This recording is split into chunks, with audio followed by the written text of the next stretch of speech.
بسم اللہ اعوذ باللہ من الشیطان الرجیم، بسم اللہ الرحمن الرحیم۔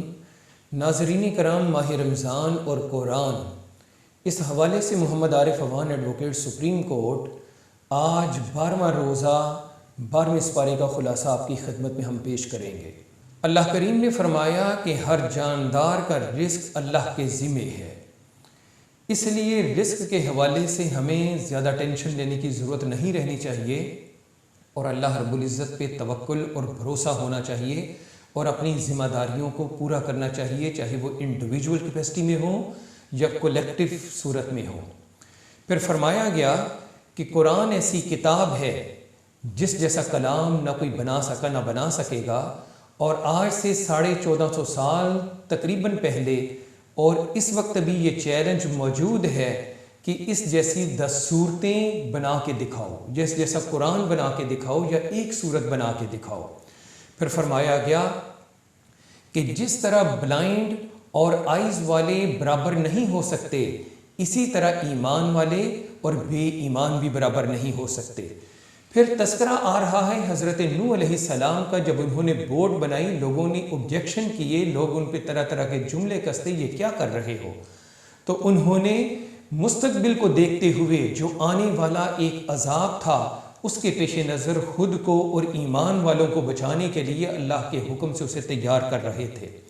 بالآخر جب وہ فلڈ آیا، لوگ اس میں بہنا شروع ہو گئے، تو آپ نے ایمان والوں کو اور ہر چیز کا جوڑا اس بوٹ کے اندر رکھنا شروع کر دیا۔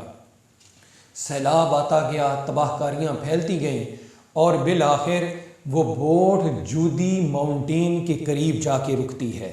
پھر اللہ کریم حضرت ہود علیہ السلام کا تذکرہ فرماتے ہیں اور فرمایا کہ ان کے علاوہ حضرت صالح علیہ السلام، جن کو بھجوایا گیا تھا سمود کی طرف، جب انہوں نے اونٹنی کو کل کر دیا، پھر اللہ کریم کا عذاب یہ نازل ہوا کہ ان کے فیسز پہلے یلو ہوئے، پھر ریڈ ہوئے، پھر بلیک ہوئے، اور بالآخر ارتھ کویک کے ذریعے ان کو تباہ کر دیا گیا۔ ابراہیم علیہ السلام کا تذکرہ کرنے کے بعد حضرت لوط علیہ السلام کے اس سپارے میں بھی ذکر آ رہا ہے کہ لواطت ان کی قوم میں عام ہو چکی تھی۔ پھر چونکہ وہ خواتین کو نظر انداز کرتے اور لڑکوں کی طرف زیادہ راغب ہوتے تھے اپنی خواہش نفسانی کو پورا کرنے کے لیے، اللہ کریم نے 2 فرشتوں کو لڑکوں کی صورت میں بھیجا، اور وہ حضرت لوط علیہ السلام کے مہمان بن کے آئے، تو ان کی قوم نے ان کی تذلیل کرنا شروع کر دی۔ حضرت لوط علیہ السلام نے کہا کہ کم از کم اتنا تو خیال کرو، میرے گیسٹ آئے ہوئے ہیں، اور آج ذرا سوچئے کہ اگر آپ کے گھر پہ بھی مہمان آئے ہوں اور کوئی لوگ آ کے آپ کوئی انسلٹ کرنا شروع کر دیں تو بندے کی اس وقت اس پہ کیا بیتتی ہے۔ لیکن انہوں نے اس کے باوجود خیال نہ کیا۔ بالآخر انہیں پتہ چلا کہ گھر کے اندر موجود ہیں وہ دونوں لڑکے فرشتے، تو انہوں نے گھر کو ٹریس پاس کر دیا، زبردستی اندر داخل ہو گئے۔ جب زبردستی اندر داخل ہوئے تو پھر اس کے بعد ایکچولی تو وہ فرشتے تھے، فرشتے نے اپنا بازو یوں مارا تو وہ سارے کے سارے انٹر ہونے والے لوگ، ناجائز اور انلیگلی جو انٹر ہوئے تھے، وہ بلائنڈ ہو جاتے ہیں اور بھاگنا شروع ہو جاتے ہیں۔ مگر اس کے بعد 5 شہروں کو اکٹھا نچلی سطح زمین سے پکڑ کے آرام کے ساتھ الٹا دیا جاتا ہے اور ان سب کو تباہ و برباد کر دیا جاتا ہے۔ حضرت شعیب علیہ السلام کا ذکر، ناپ تول میں کمی بیشی کی وجہ سے ان لوگوں کو اوور ویلمنگ ارتھ کویک کے ذریعے تباہ کر دیا گیا۔ جب وہ لوگ راتوں کو سوئے ہوئے تھے تو صبح اٹھے تو وہ مرے ہوئے تھے۔ پھر فرمایا نیکیاں، ان کی اتنی اہمیت ہے اور اتنی پاور ہے ان کے اندر کہ یہ بدیوں کو ختم کر دیتی ہیں۔ پھر اس کے بعد حضرت یوسف علیہ السلام کے نام کی صورت شروع ہوتی ہے۔ حضرت یوسف علیہ السلام نے کہا اپنے فادر سے کہ میں نے ایک ڈریم دیکھا کہ جس میں 11 سٹارز، سن، مون مجھے سجدہ کر رہے ہیں۔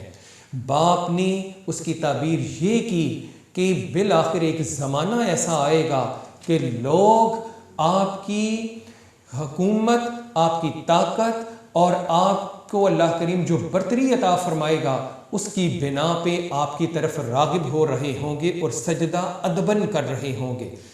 بھائیوں نے چونکہ جیلسی کی بنا پہ انہیں ختم کرنے کا پلان کر لیا اور مرڈر کرنا چاہا، اندھے کنویں میں پھینک جاتے ہیں۔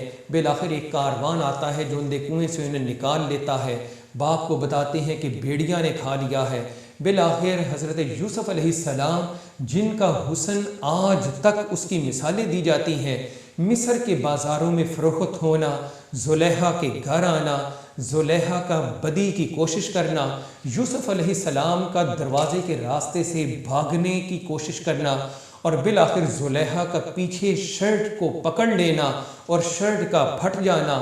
لیکن اس وقت بھی آج بھی امیر لوگ، سٹرونگ لوگ غریبوں پہ ایلیگیشن لگا دیتے ہیں، ان پہ الزام تراشی شروع کر دیتے ہیں۔ بالآخر جب اس چیز کا فیصلہ ہونا لگا کہ گلٹی کون ہے، انوسنٹ کون ہے، تو سرکمسٹانشیل ایویڈنس جو آج ہماری عدالتوں میں دی جاتی ہے، اس کا سٹارٹ وہاں سے ہو رہا ہے۔ پوچھا گیا کہ اگر شرٹ آگے سے پھٹی ہے تو حضرت یوسف علیہ السلام اس میں گلٹی ہیں، گناہگار ہیں، لیکن اگر شرٹ پیچھے سے پھٹی ہے تو زلیخا گناہگار۔ مگر جب شرٹ کو دیکھا جائے تو وہ پیچھے سے پھٹی ہوئی تھی، زلیخا کو گلٹی قرار دیا۔ لیکن آج بھی سٹرونگ لوگ وہ جتنی مرضی اللیگیلٹی کر لیں، جتنے مرضی گناہ کر لیں، جرائم کر لیں، وہ بچ نکلتے ہیں۔ اور پھر حضرت یوسف علیہ السلام کے حسن کو قرآن اس انداز میں بھی بیان کرتا ہے، زنان مصر یا مصر کی خواتین جنہوں نے یوسف علیہ السلام کی ایک جھلک دیکھنا چاہی، ان کے ہاتھوں میں چھریاں اور فروٹس ہیں، یوسف علیہ السلام سامنے آتے ہیں تو پھلوں کو کاٹنے کی بجائے انہوں نے اپنی فنگرز کو کاٹ لیتی ہیں۔ پھر اس کے بعد فرمایا گیا یوسف علیہ السلام اور ہر اللہ کے اچھے بندے کی کوالٹی یہی کہ وہ حق کو سپورٹ کرتا ہے، باطل کو نہیں کرتا، چاہے اسے جیل میں بھی جانا پڑ جائے۔ تو یوسف علیہ السلام بھی جیل میں چلے گئے، مگر انہوں نے باطل کے سامنے سرنگوں نہیں ہوئے۔ جیل میں دیگر پریزنرز بھی تھے، انہوں نے اپنے اپنے خوابوں کی تعبیریں پوچھیں، ان کو بھی تعبیریں بتائیں جو بالآخر سچ ثابت ہوئیں۔ بالآخر بادشاہ مصر نے اپنے خواب کی تعبیر پوچھی تو اس کا بھی جواب دیا گیا۔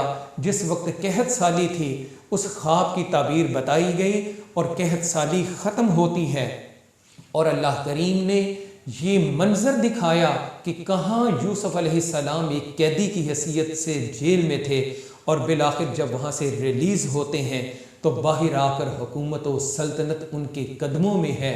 اللہ کریم ہمیں انبیاء کے راستے پہ چلنے کی توفیق عطا فرمائے۔